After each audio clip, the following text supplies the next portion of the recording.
Because I think that there's such this world where carbs and sugar are bad. But you're not just mainlining, table sugar. That's probably not ideal.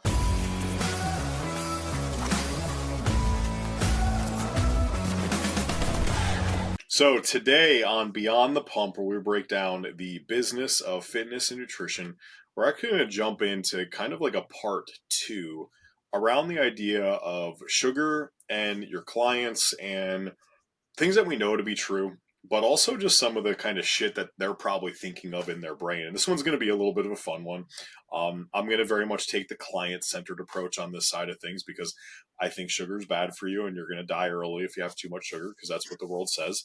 But Andrew's going to talk to us a little bit more around the idea of, why it's probably okay to have 300 grams of sugar when you're running an 8-mile Spartan race. Um, and we even just dropped an episode talking about macronutrients and where they are prioritized in terms of importance when you're working with somebody. But obviously, one of the macros is carbs, and sugar is a carb. So when we start thinking about things, it's like, all right, cool. Well, is a potato a sugar?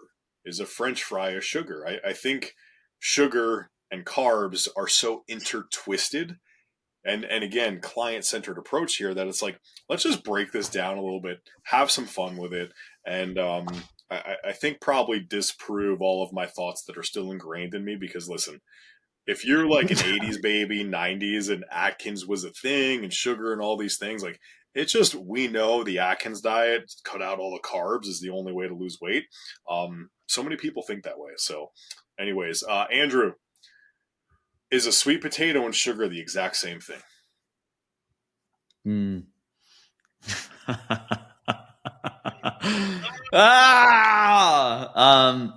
If you trace it down far enough for the average healthy person, yes.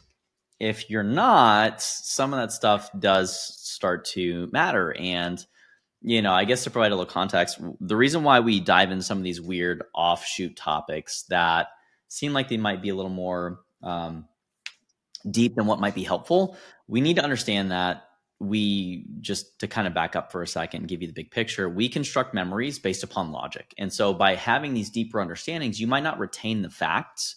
You might not remember the exact mechanisms. And frankly, I don't remember 3/4 of the mechanisms of how shit works. You get really good at starting to like distill things and you recall them in a coaching conversation. You don't need to give them like the minutia of what a GLUT4 transporter is. That's not really the most relevant thing. But you do need to understand that as you're going through exercise, your skeletal muscle tissue is going to be more sensitive to taking in that glucose and storing it as glycogen to replenish the energy that it just expended during activity. So the reason why we go deep, just to help you understand, to have more logic, so that way you can recall it better without remembering the specifics. And so the reason why we're going over this specific topic of kind of like, haha, sweet potatoes versus white rice, by and large, is because there are a lot of nuances and smaller things that we just frankly can't cover in our nutrition consulting course that we've released. So this is where it's a good opportunity for us to go a little bit deeper, where in the course we give you the simple down and dirty version that you can turn around and immediately use in coaching scenarios. So fun thing for me, sugar is something that I now slightly understand as a tool to increase my performance.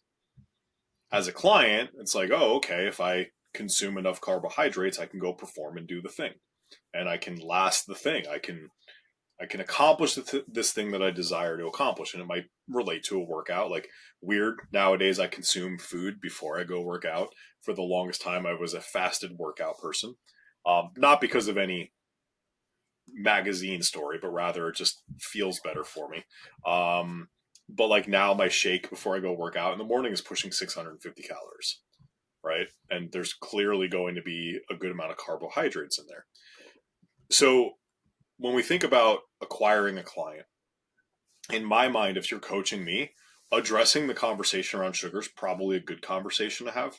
Andrew, as coaches are listening in here, should they be addressing people's thought process around sugar and carbs, or at least asking some maybe kind of prying questions to understand what underlying thought process people have around sugar and carbs so they can help coach them, again, from the coach side of things? That's, I mean, It's kind of a challenging question to answer simply for the fact that if you're trying to dispel beliefs and kind of break those false beliefs, so to speak, that can be a little bit of a messy situation. And it depends on how much trust you have. If you're the trusted expert and resource in someone's life, yeah, by all means, it's easy for you to understand that, validate it, and then reframe in a potentially more productive way. That would be generally how I would suggest going about that. But if you're in a new conversation, I think it's really important for coaches to suss out, is this person trying to be validated in their current perspective, which means that they're not really open to new information. And if they are, giving them that new information can actually create friction and reduce trust. But, and this is kind of like if you think about family gatherings, and if you're a health coach and you're in that family gathering, people are like, wow, I'm trying to lose 10 pounds. And like, we all hear it. If you're in the industry, if you're someone that's been doing fitness for a while or nutrition, like you're going to potentially be looked at as an expert, even if you're not educated necessarily. And you might tell them the exact same thing every single Thanksgiving for about 5 years in a row. That person didn't really care about what the true answer was. They just wanted to be I validated. love that. It's like somebody comes up, I have this problem. What should I do? You give Mhm. them a solution, and then they Yeah. just don't do it. And then they ask you the same damn thing. Like I recently had somebody, and we know I'm not like, don't come to me as the nutrition coach guy. Okay. Somebody's like, hey, can you help me? And I'm like, you know what? Sure, no problem. I can Mhm. tell you the things that work for me. Clearly not certified, all the components. And I'm like, here's the first thing I need you to do. Just like, where are you at? And like, fill out a food journal so that way I know what the hell you're consuming. So at least have a direction of what's going on.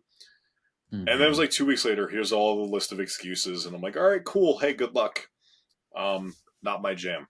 But anyway, sorry I interrupted you there. No, no, no. I mean, that's pretty much, and this is where the people and the process kind of overlap a little bit, because we can use the process to determine if this is a behavioral issue or if it's actually physiological. And we know that the details matter more when the stakes are higher. So if you're a world class athlete and you make millions of dollars, like the margins matter significantly more. If you're just some Joe Schmo and you lose 5 pounds because you feel uncomfortable in your skin and you forget about it the next week when you're out drinking with your buddies, like probably not the person that really cares about the margins. So that's where you're always having to like make sure you're paying attention to what cues that person's sending you to determine, are they receptive to new information, which is the kind of the entry point, right? And then beyond that, do they have the willingness, ability, and readiness to get out there? Which is we introduce that in our coaching framework of like, if you're not willing, cool, like why are we even going to have a conversation around it? If you're not able, meaning you don't have the skills or the knowledge necessary to execute against what you're wanting, it's basically just conjecture and fantasy. And then the third thing is readiness, which is like, okay, are you having the amount of awareness to even go about knowing what the trade-offs are? If you're going in a deficit, you're getting ready for a bodybuilding show or a physique competition, and you're not willing to be hungry and to be uncomfortable, then chances are like you're uninformed around the costs. And B, like it's once you feel a little bit of adversity, people quit. And that's where I think finding those three things out is going to be a really good, crucial component to determining, going back to the original ask of like sweet potatoes versus white rice. Like, well, what's the real question behind the question? And when people ask coaches questions, oftentimes it tends to be from the perspective of, I don't actually care about what the answer is. I care about what you think of me. And I care about more along the lines of like being perceived as someone that's trying and someone that's, and we get a dopamine hit off of that whenever we think that people perceive us positively. So sometimes, most of the time, realistically, unless there's a really big need for that change to happen, they don't care. Yeah. So to couch Now that. we know, okay, cool, carbohydrates, you need whatever 150 grams, so go eat sugar or sweet potatoes or white rice or whatever and get your carbs. So Mm-hmm. sure, similar in nature there. Micros, all those components. Again, the last episode we recorded about that priority and hierarchy. There's differences there, but the one thing I remember us using is the Mm-hmm. CGM, continuous glucose monitor. And admittedly, that's one of those things that I unwillingly did. Like I just hated that thing. That needle was like the size of this freaking microphone going into my arm. It felt like and looked like. Um, but like when it comes to that, and I know we were also looking just like, all right, cool, we're increasing food or we're decreasing food, just making sure that things from a sugar perspective aren't bad. I Mm-hmm. also understand, and this is kind of, I guess, maybe a question as well. If I eat just literally pure sugar versus a sweet potato or rice or oatmeal or things that are maybe more complex in nature, that's going to change and impact the blood sugar very differently. Mm-hmm. And like what matters there and when does it matter? Maybe would be my question.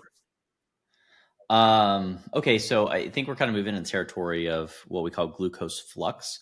There was a period of time in it, and again, it's 2025 at the recording of this, middle of 2025. I haven't really heard this term as much frequently, but recently, but it was kind of this metabolic flexibility, or basically your body's ability to toggle between using carbs for fuel as a preferred source, which is usually based upon your activity level, what kind of activity you do, as well as what your main food source is. So if you're eating more carbohydrate, your body actually adapts to that. If you eat more fats, your body can actually become fat adapted, simply for the fact that it's just what it has more of. And I think it's usually about a 2 week lag.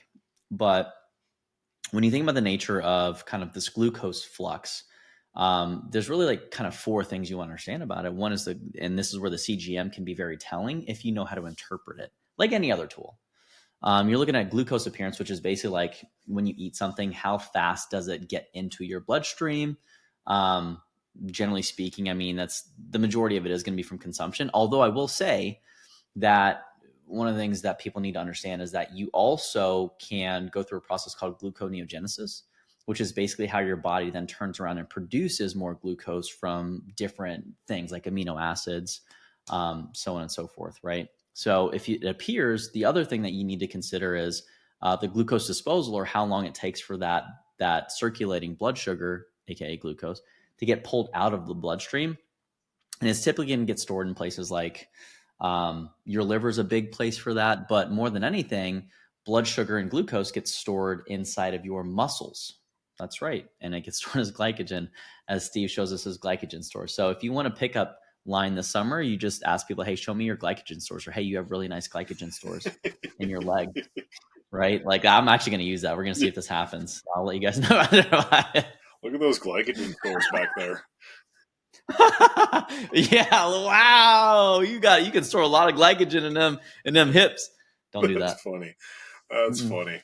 So, But yeah, so and I what's your realize you focus? can't put a number to this, but there's some number of 100% that I can store in my glycogen stores of my muscles, and then I can Oh, you go work can. out and I can do my workout. And at some point in time, I'm Mm-hmm. depleted and I no longer have that, and my workout's going to suffer and my energy systems change. Like, where does it matter? Like, what would you say? Like, hey, you want to make sure you're carved up enough. In order to do that, is eating carbs right before your workout? Is eating carbs the prior day? Like, Ooh. what what's important there? And then how do I just go make sure that I can crush my workout to the best of my ability? Mm, I will say that Andrew's like, from a I don't like performance. all these questions, Steve. We need to write these down in advance so I can better prepare. I can just can you guys see it on his face? Do you see the It's just look right me there? going through my Rolodex of like, well, if this happens and then this, then kind of like tracing down the downline. So I will say that it matters. If you care about performance, which are the people that we really try to maximize some of these variables, um, yeah, I mean, ideally, this is where you would want to try to have a source of glucose circulating, as well as some amino acids, probably at like 40 to 90 minutes prior to activity. A lot of that really just depends on your ability to tolerate GI distress, or like basically if you have something gastrointestinal distress, like if you have bubble guts going into your workout, that's not really conducive to training hard. And so we try to use that as a really big guiding post for people that have to go out and perform, right? For the Joe Schmo, you should be able to more or less fast for 24 hours and like not have a complete wreckage of your performance. You might see like a 5 to 10% decrease, but you will be okay. And if you can't, then that's where we would start to be a little more concerned around metabolic flexibility, or basically your glucose flux. Um, those people tend to have like some insulin issues sometimes. They tend to really be, I mean, just poorly conditioned as well. So there's a lot of different things that show up, but I'd say 30 to 90 minutes prior, 60 being a sweet spot, having some kind of moderate glycemic index or glycemic load. Food, which is basically where, you're not necessarily super heavy on the fiber, but you're not just mainlining, table sugar. That's probably not ideal. So what we find is like a fructose glucose mix actually tends to be the best at repleting glucose and glycogen post workout as well. So prior to, I mean, like a banana, something like that. If you have it too close and you have too much, and then you also have a very rigorous warm up, you can actually tank your blood sugar a little bit and have some exercise induced hypoglycemia early on, and that can fuck up your session. So these details matter if you're able to work out hard enough to appreciate them. But if you're not, like, that's where I say, and as you're like, you can see I'm rolling through and like trying to figure out, I'm like, well, no, it's just Well, like how confused you I want the know audience for to be. me, I go do some heavy legs and things like that. What forced me to finally start consuming something before my workouts was I'd literally finish a set of Warming up. squats or whatnot, and I'm seeing stars, and it's like I got to sit down for a minute so that way I don't fall down. And Yeah. so now I'm like, I'm just gonna have like an overnight oats and just put a bunch of things in there and some fats and some proteins and some carbs and just something Mm-hmm, well mm-hmm, rounded, a good couple hundred calories to get me going. And by the time I start getting a workout in from the time I drank it, it's not quite 40 minutes. I'm pretty mm-hmm. fast and efficient in the morning, waking up at 5:15 and doing my thing. But I'd say it's at Yeah. least 30 minutes. And Mm-hmm. ever since, like, no more stars, no more, Yep. none of that, which was good, right? And I don't know that I can Mm-hmm. say I've noticed a massive increase in my strength or my performance, but I can tell you Mm-hmm. I didn't have that, like, oh my God, I don't feel great feeling. Yeah. Well, and I think that it's also important to clarify that for people that are looking to gain versus not lose, those are two very different things that have like similar roots. Meaning, when we think about like being lightheaded, sometimes that's usually a blood pressure issue. It could be caused by a lot of different things and different contributors. And so when we think about waking up fasted, generally speaking, like almost out of bed within an hour of waking, you're at the gym. Um, you know, blood sugar could be an issue. You could just be a little bit fasted, right? You could also have, maybe needing a little bit more of the electrolyte supplementation first thing in the morning. Some people do the pre-workout, which is going to increase a lot of your, it's going to basically mobilize a lot of your stored blood sugar. And maybe if you haven't eaten for 12 hours prior to that and then you do that, sometimes that can also contribute to individuals definitely getting that tunnel of death sparkly flies that I actually kind of enjoy. It lets me know that I'm alive. I'm like, oh, what just It happened? lets me know I'm alive. Sometimes you just work out hard to feel something. Fair. But no, I mean, so that's where, at the end of the day, when we look at glucose flux, we look at training, we look at, this is why it's so important to enmesh the two, which is why we adopt the paradigm of fitness coaching, personal training isn't enough anymore. Nutrition coaching isn't enough anymore. You have to overlap the two, and you have to do it in a way that's client centered to make sure that they're actually receptive. Otherwise, you're just wasting your time and you're wasting your client's attention. And those two things, when they're wasted, tend to be very divergent and bad for business. Yeah. So that's why we adopt the paradigm of health coaching instead of just segmenting it into either of those things. Got it. So I'm coaching somebody and they go out and they refuse to eat any carbs. It's bad for them. It's not good. All the components. And we What talk are their through this and goals? they start eating some carbs, but then they go and they just eat they drink these Starbucks lattes with just like carbs upon carbs in them. And it's in their minds different. Like what, what's direct Andrew, reasons or results Andrew going to say to that client? Like, how are you going to just You want grab them that? through the screen and shake them and be like, are you fucking kidding me? Um, you want performance hat? Okay, so if you talk about performance Yeah, hat, reasons or results, performance Andrew. coaching, that's the performance coach, which is you either did or you didn't. I mean, at the end of the day, I'm like, hey, are you satisfied with your current performance level? Because your current behavior suggests that you're happy where you are, which is mediocre.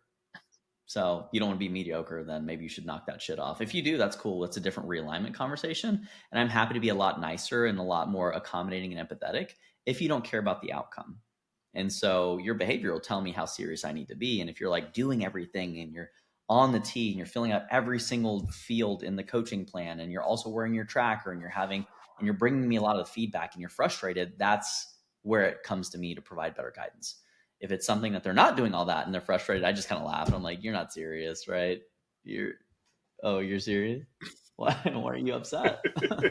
What do you mean?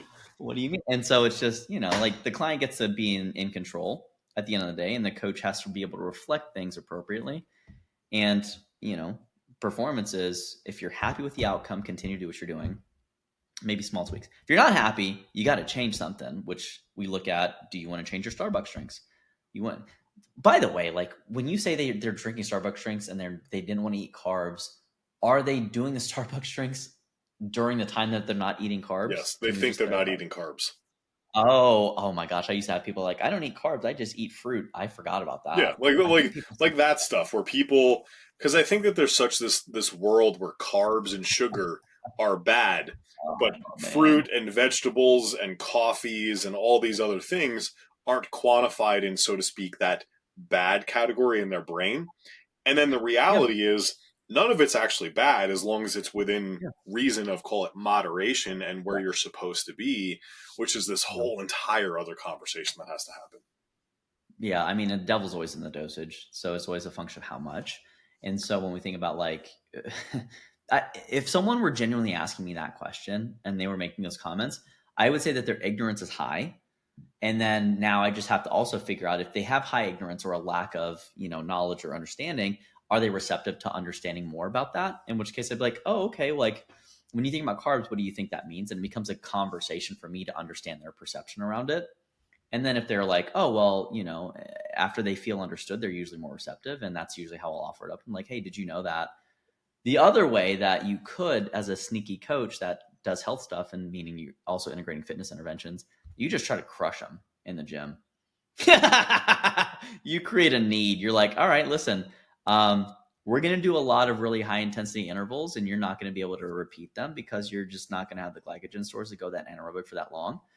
So why don't we start with like 400-meter repeats if they're an endurance athlete of some sort, and we're going to give you like a shortened time interval. Let's say you got to run a 6-minute pace, right? That's a minute 30, right? So if you're doing a minute 30, let's say you get 4.5 minutes of rest. I mean, that's kind of aggressive. And so if they can, and you're supposed to do 8 of them, you got to do 2 miles of that, right? It's 48 minutes long. They might only make it through like 5 or 6 at most, and that's them gutting it out, And so that's like, all right, well, cool. Why do you think that is? Do you think it's because you didn't have enough willpower? Okay. Or do you think it might be something else? Why don't we try doing this instead? Right. And they'll be like, I felt shitty after too. Like, yeah, that's crazy. Or you can have them do a 1 rep max bench press or, some kind of squat, and then have them do a neuromuscular efficiency test. Shout out to James Fitzgerald for exposing me to that like 12 years ago. Basically, like, yeah, you put 85% on the bar after a couple minutes of rest and you do it as many times as you can. You kind of measure your nervous system and like, there's a lot of different things that you can pull on from a lever perspective if you understand the tools. And if you don't, you need to go and learn more about fitness because they're not standalone interventions. They're very much integrative. Yeah. So that's my perspective. There you have it. Sugar, not bad. Carbs, not bad. We just need to help people understand them better. And hopefully you caught that in there where Andrew gives you a couple of tricks of how to basically bury them so they realize they just need some carbohydrates. So from experience, Andrew isn't necessarily the warmest and sweetest coach all the time, but he is super knowledgeable. So appreciate you guys. Hopefully you got a little something out of that, a little different way to think about coaching some of your clients, spending some time with them and getting in their brains a little bit. Go out, get them to eat their carbs as a whole and realize they're not bad.